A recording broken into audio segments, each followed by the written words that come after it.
আপনারা শুনছেন secret diaries with আরবি, যেখানে গল্পেরা কথা বলে।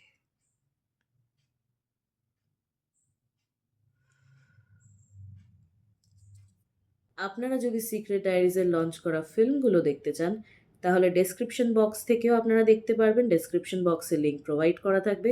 আর তা নয়তো আপনারা যদি চান তাহলে আপনারা প্লেলিস্ট সেকশনে গিয়েও সেখানে যে শর্ট ফিল্মের প্লেলিস্ট করা আছে সেখান থেকে চাইলেও আপনারা দেখতে পারবেন।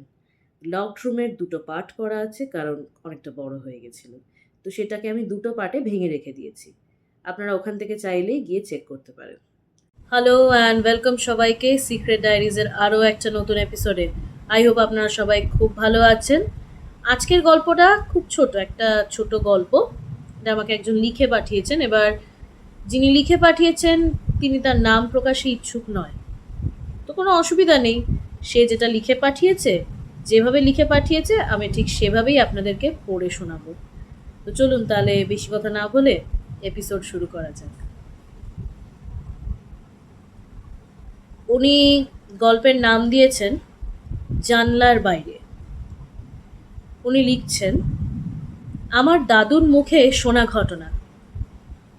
1998 সালে আমাদের গ্রামের এক বৃদ্ধা একা থাকতেন। এক রাতে হঠাৎ ঘুম ভেঙে যায় তার, কারণ কেউ জানলার বাইরে দাঁড়িয়ে তার নাম ধরে ডাকছিল, কাকিমা, ও কাকিমা। গলাটা ছিল পাশের বাড়ির বউয়ের। বৃদ্ধা অবাক হলেন, কারণ রাত তখন প্রায় 3টে। জানলার কাছে গিয়ে বললেন, কে? বাইরে থেকে উত্তর এলো, আমি, দরজাটা খুলুন। বৃদ্ধা জানলার ফাঁক দিয়ে উকি দিলেন, কাউকে দেখা গেল না, শুধু একটা কালো ছায়া দাঁড়িয়ে আছে। ঠিক তখনই তার নজর নিচে গেল, আর যা দেখলেন তা দেখে তিনি পিছিয়ে পড়লেন। ছায়াটা মাটিতে দাঁড়িয়ে ছিল না, মাটি থেকে প্রায় 1 হাত ওপরে ভাসছিল। বৃদ্ধা সঙ্গে সঙ্গে জানলা বন্ধ করে দিলেন। সকালে পাশের বাড়ির বউকে সব বললে সে ভয় কেঁপে ওঠে, কারণ সেদিন সন্ধেবেলায় সে তার বাবার বাড়ি চলে গিয়েছিল, আর সারা রাত সে তার বাবার বাড়িতেই ছিল, মানে তার বাপের বাড়িতেই সে ছিলেন। সারা রাত গ্রামেই ছিল না।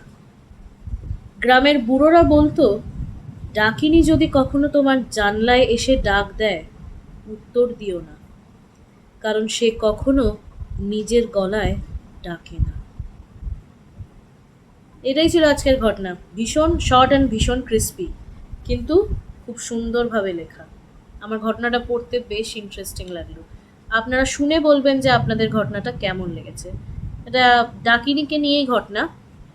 এরপর থেকে সেই বৃদ্ধার সাথে কি হয়েছে বা কি হয়নি, ইতিবৃত্তান্ত আর কিছু বলার নেই।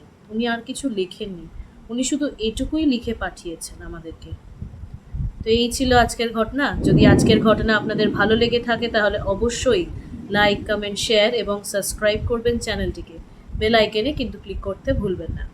তাহলে দেখা হবে আপনাদের সাথে আবার পরবর্তীও নেক্সট এপিসোডে। ততক্ষণ শুনতে থাকুন, দেখতে থাকুন। শুভরাত্রি।